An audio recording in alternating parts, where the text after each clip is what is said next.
What's up guys, Eric from Sonic. Today I have here a 2018 Lexus RX without navigation, and I'm going to be installing the Apple CarPlay Android Auto system using the Sonic S Connect system.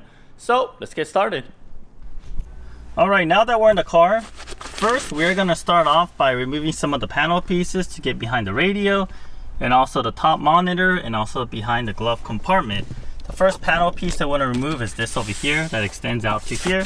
All you have to do is raise your armrest and just go ahead and just pull this upwards and kind of back this way like that, and then just carefully work out all the clips. If you like, you can also use the panel removal tool as well. Okay, the next step is remove this silver trim piece, and once again it's only being held by clips. Grab hold of it, just pull it towards you and just work your way up. Alright, next we are going to remove this piece. Once you have this part released, let's go ahead and remove this panel piece here. Actually, let's go ahead and start from this corner over here. Pry this out. Yeah, there we go. Yeah. This part, just pull it down. And then let's go ahead and pull this piece out. And we are going to disconnect the start button. And then next, we are going to remove two 10mm bolts. It's going to be one going through this way up here, and there's another one that's going to go from the bottom up. You'll need to use an extension with a 10mm socket for this. I really recommend you using a magnetic socket, as you're going to be removing at an angle and it's going to be very easy to drop that bolt. You don't want to drop it, because if you drop it, you're not going to find it. On the driver's side, it is inside here. And right there, that's the bolt that we need to remove. Okay, and now let's work on the passenger side. Now I am on the passenger side. You'll find this opening, and if you look in the opening, deep inside, there's that 10mm bolt right there.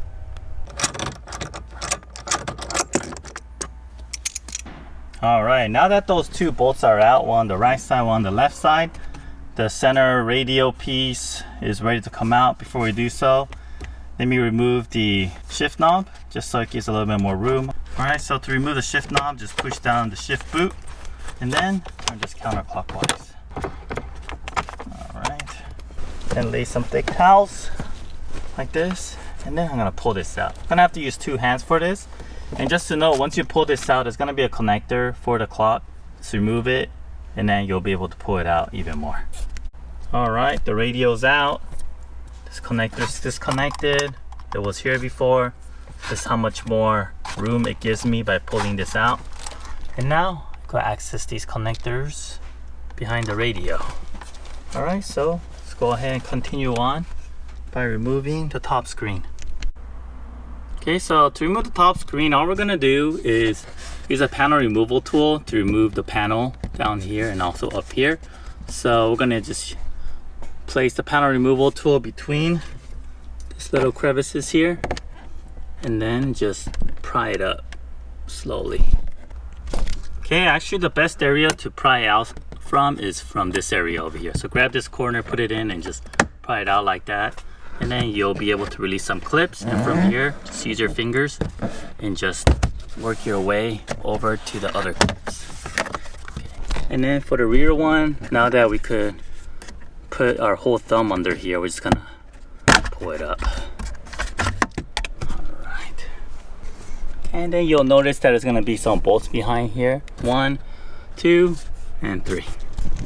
Alright, so we went ahead and removed those 3 bolts, 1, 2, 3, and then go ahead and lay a microfiber towel up here, and we are just gonna lay this monitor forward so that we could access the connectors behind it. Alright, so we'll go ahead and just leave it like this. And next step, let's go ahead and drop the glove box. Alright, we're here at the glove box area. To remove this, let's start off by removing this Phillips screw located right here, and then we also have another one over here. Bit difficult to see, but there are two. gonna start off by removing those two, and I should be able to drop the tray.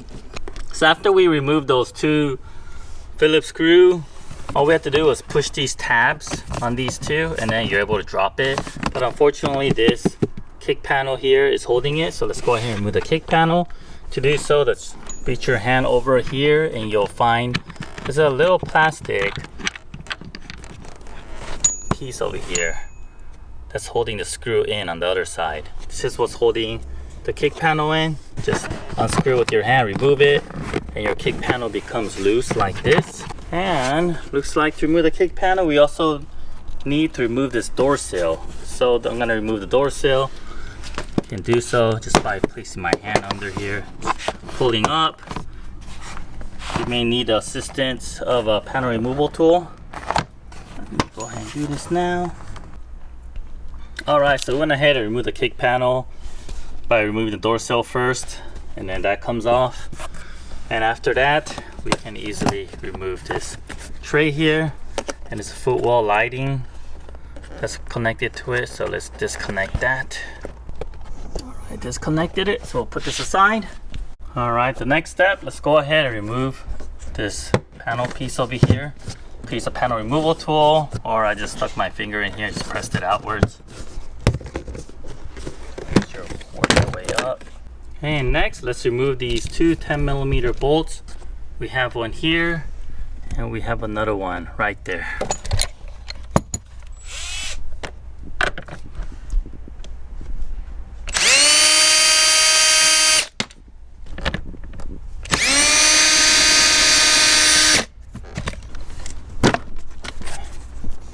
Alright, and then by removing those two, it releases the bottom area of the glove box. And now we're going to remove these Phillips screws. 1, 2, and 3.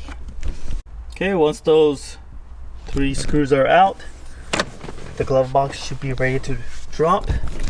Let's go ahead and pull it out towards you. And then you'll notice that there's gonna be a connector. We're gonna disconnect that. We're gonna loosen this clip over here. And then that should be able to release the whole glove box out, so we can put it aside. Alright, so now that we got all the panels out, we're ready to do the actual connection of our interface. So let's start off with the connection behind the radio. Behind the radio, you'll find a bunch of connectors. The one that we're going to be focusing on are just 2. This one over here and this one. So let's just go ahead and just disconnect it. And when you're working with these connectors, make sure you press down on this release tab and then pull out, holding onto the connector. Don't pull on the wire, okay? Alright, I got these 2 out. Now I'm going to go find the matching connector from our harness. Okay, so here's one over here. I'm going to basically daisy chain this. So the part that's coming from the vehicle is going to connect into our harness, the female side, and the male side of my harness is going to connect to the radio. Okay, and then here's our second connector here, connecting the second side of our harness here. Alright, so we just went ahead and daisy chained it. Basically the factory side connector here, this used to go inside the radio. Instead, now it's going to our connector here, and the other side of our connector goes into the radios. So basically we just daisy chained our harness. Okay, and then now we want to connect this harness over here. This one has the red wires, and this one's gonna connect to the monitor behind that. So let's go ahead and route it up there. How we're gonna route it is we're gonna go behind here. We're gonna drop all the wires to the glove compartment, and from here we're gonna move it up. So let's go ahead and route all the wires back to the glove compartment that's attached to the harness that we just connected to the radio. Alright, so we went ahead and routed our wires here, and let me just tell you where we route it. So we route it through this way right here, okay, and then out of one of these cables, and with this is going to go straight up to the monitor. and also these cables up to the monitor area as well.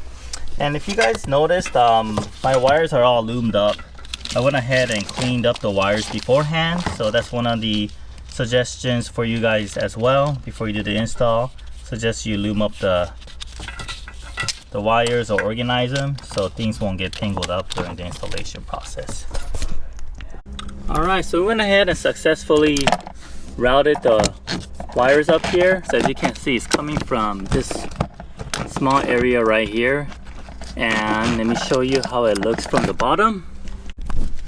Okay, from the bottom, it's going through this opening right here. And the space is kind of tight, so you're gonna have to be a little bit patient and just move your way around the panels and just kind of press up while catching the connector on the other side with your other hand. And another tip is, since this area is plastic and it's flexible, so you could actually push this up. Gives you a little bit more room for you to push the connectors through if you have a hard time because of the tight space. Okay, so once all these connectors are out here, let's do the connection on the car side. So from the car side, you'll find this black connector here. It's gonna connect to our white connector. Just plug it in here like this.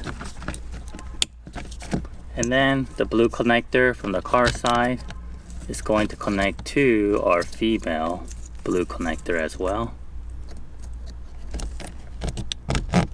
And then the only two connectors that are left are from our interface, these two over here, and it's going to connect back into the monitor. And we connected these two connectors back into the monitor, and for this model, this one was empty from before, so just ignore that one. And let's go ahead and carefully organize the wires behind it so that we could put the cover back behind the monitor. Alright, so now that we got all the wires routed and all connected to the vehicle, let's go ahead and do the connection to our interfaces. So we'll start off with this metal box here, and then we'll connect these video cables. One is going to be labeled out and the other one's going to be labeled in. The one that's labeled out is actually going to connect to the inside, okay, like that. The one that's labeled in is going to connect on the outside, just like that. Then let's go ahead and connect this main connector here. We'll grab our main connector from here. Alright, so that's connected. And then now let's connect our HDMI cable on the other side. Okay. And then going to our plastic box, this one, we'll start off by connecting this small cable over here. That is this 2-pin connector here. The wire is actually red and black. Can't see it because of this wire loom, and it's coming from the top monitor. And that will connect right there. And then this 3.5mm jack on the HDMI side is for your aux. So let's grab the cable for our aux, which is gonna have 2 wires like this that's going into it. Alright, and then flip it on the other side. You'll find another 3.5mm jack, and that one we are going to connect the microphone cable. Okay, and then your jacks might look different from this one, just to let you know. Alright, and then let's go back to the other side again and let's connect our HDMI cable. And then all the connections are done. Let's go ahead and turn on the car and confirm that everything's working. Once we confirm that it's working, let's go ahead and grab our Apple CarPlay device, this box here, and then on the USB side, right next to the microphone, you'll find that there's a little pin. Go ahead and long press it, and if you long press it, your screen is going to go into the settings mode. And using the factory control, go to your main menu and change that to 56, which is max, okay?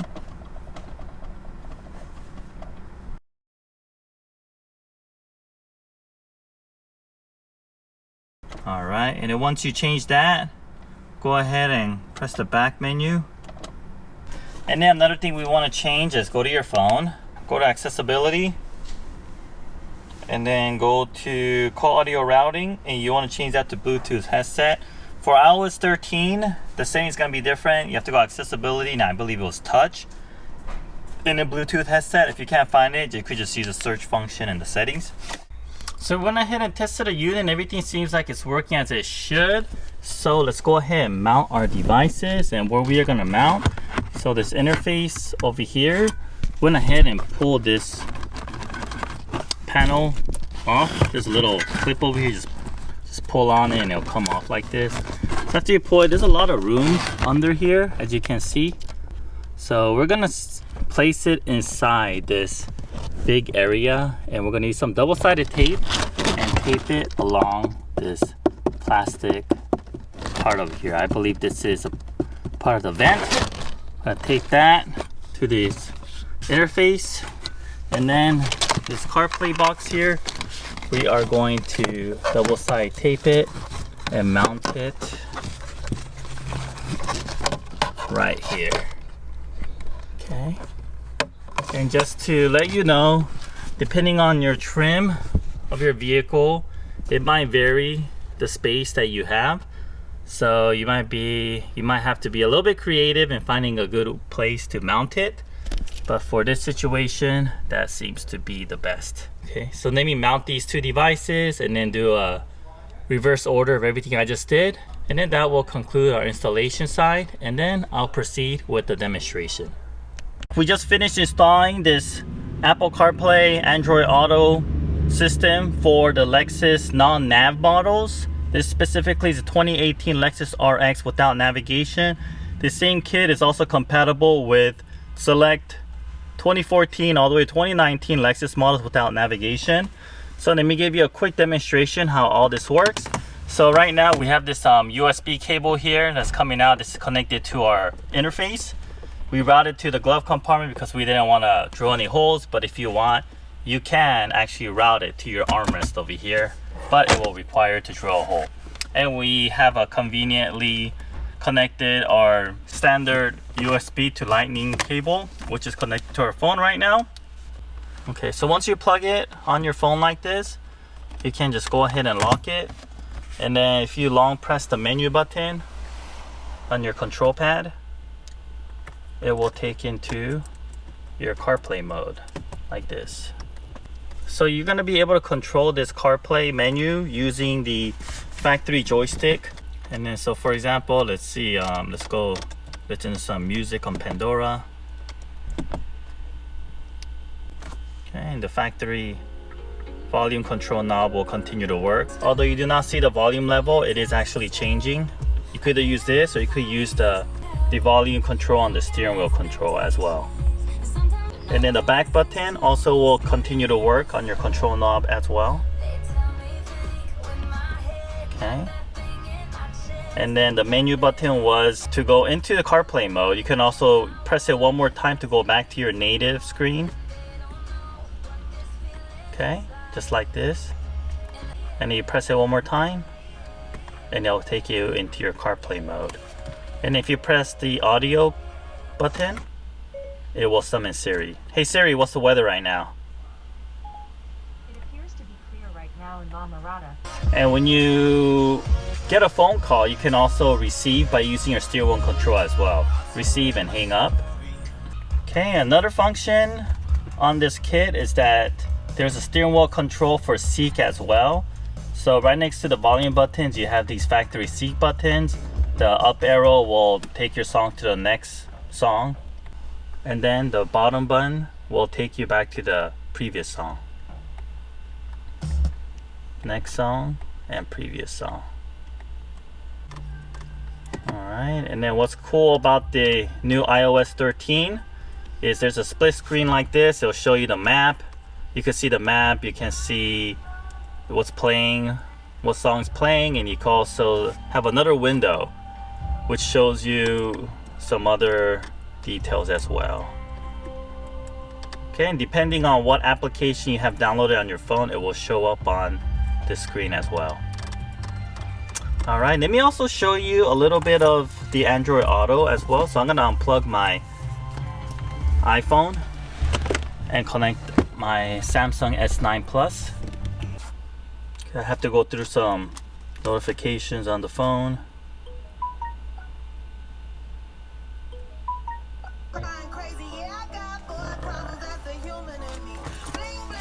So that's the Android Auto.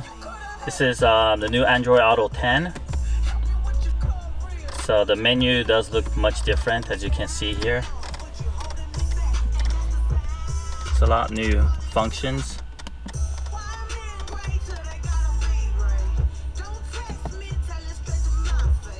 Okay, so you could search wherever address you want to go to. And I actually had somebody ask me, since it takes so long to actually go and type all the words in for your destination, is there a better way? Yes, there is a better way. You could use this microphone over here. Nearest McDonald's.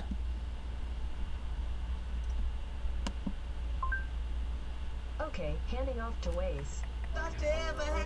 Here are the search results for nearest McDonald's. Alright, and then there's the nearest McDonald's. Let's go. Let's take Beach Boulevard La Mirada and South there it Beach is. Boulevard La Habra. And there's also some new icons here, like the weather. You got a reminder that you could add. You also have news. It'll read you today's news. Here's your afternoon news update. First up, I have today's top headlines. Here's USA Today. I'm PJ Elliott with USA Today. Railing against impeachment. Alright, let me just back out of this for now. President Donald Trump. Alright, well, this concludes our installation and demonstration video on the non-nav Lexus RX model using the BeatSonic S Connect CarPlay Android Auto Kit. If you have any questions, please leave a message below or send us an email at info@bsonicusa.com. And one more thing, don't forget to subscribe so that you're up to date and all the coolest technologies related to your Lexus and Toyotas. Thank you.